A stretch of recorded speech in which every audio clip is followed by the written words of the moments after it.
We're getting new details about the three unidentified objects shot down this weekend over North America. The White House now says the leading explanation among intelligence officials is that the objects were balloons and were being flown for benign purposes. It also says they don't appear to be connected to a suspected Chinese spy balloon that was shot down earlier this month.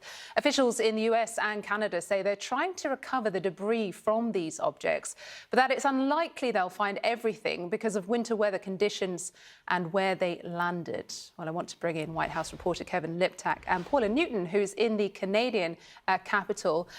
Kevin, first to you. So the White House is saying these are not of Chinese origin and they weren't being used for surveillance. So why were they shot down?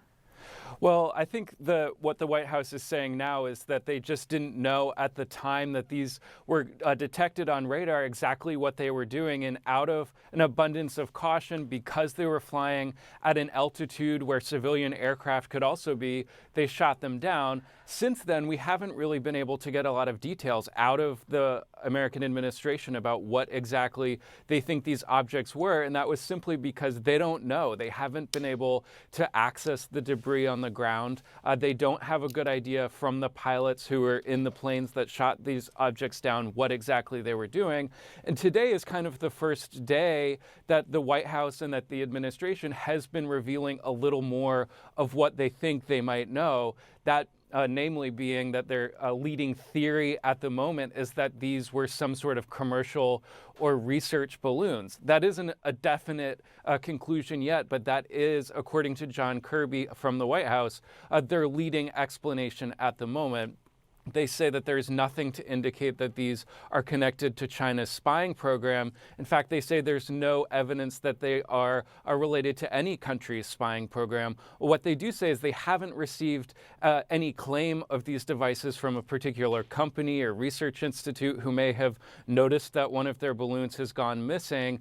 They do say that there's no indication that these belong to the American government. So there are some small pieces of information that are starting to seep out. But what administration officials say is hampering this effort is the conditions on the ground where this debris is lying. Remember, one of these devices is sitting in the frozen sea ice that's near Alaska. One of them is in the wilderness of the Yukon in Canada, and one is basically on the bottom of Lake Huron. So this is very difficult for researchers and for investigators to get to this debris, to get more of an indication of what these crafts may have been. Christine. Yeah, and whether they will ever get to it is in question as well. Kevin, thanks. I just want to turn to Paula Newton, who's in Ottawa. Paula, the Canadian response to the shooting down of the object over Canadian airspace has been somewhat different to that of the US, in that they've been very candid and straightforward in their response, saying that they've never seen anything like this and they don't know what they're dealing with.